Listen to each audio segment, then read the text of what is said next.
You're watching the Weiss channel. All right, so this is elimination part 2, okay?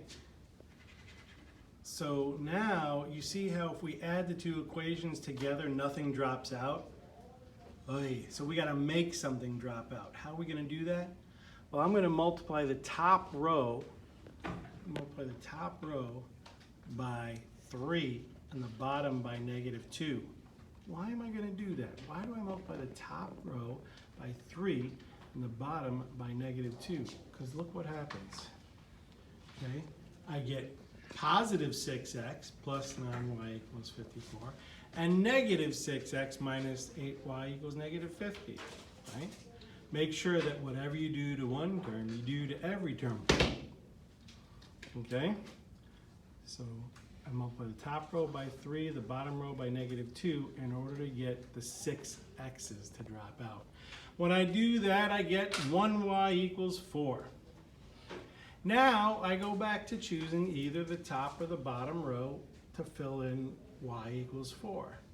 So I'm going to use the top row, 2x plus 3y equals 18, fill in with 4. 2x plus 12 equals 18, I minus 12 from both sides.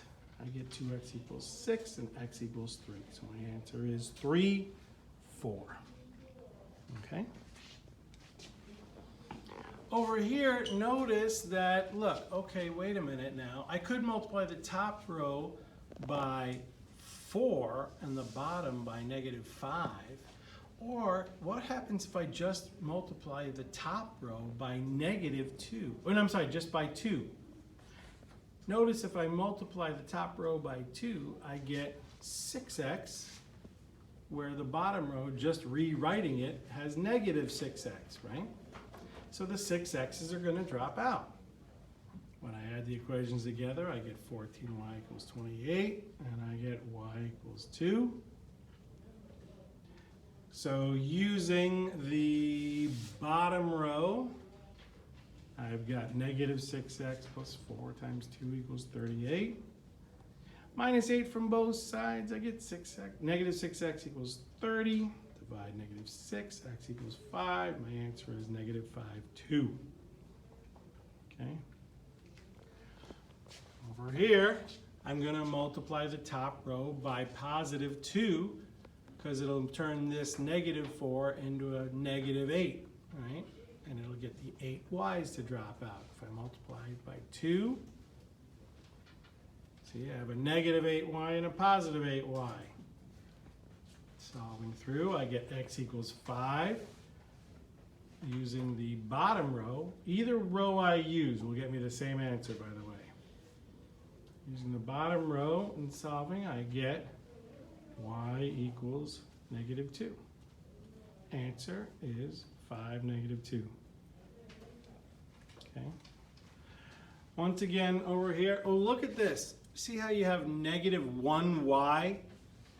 What could I multiply -1 by in order to get the y's to drop out? How about if I multiply by 4, right?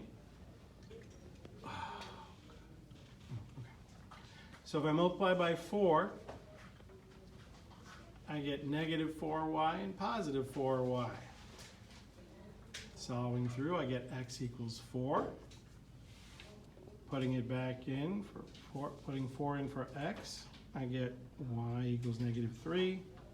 Answer is 4, -3. Okay? So now I'm just going to ask you this question. I'm not even going to solve. I'm going to say, look, what would I multiply the bottom row by in order to get the x's to drop out? How about if I multiply the bottom row by +3, right? Because it'll give me -3x, right?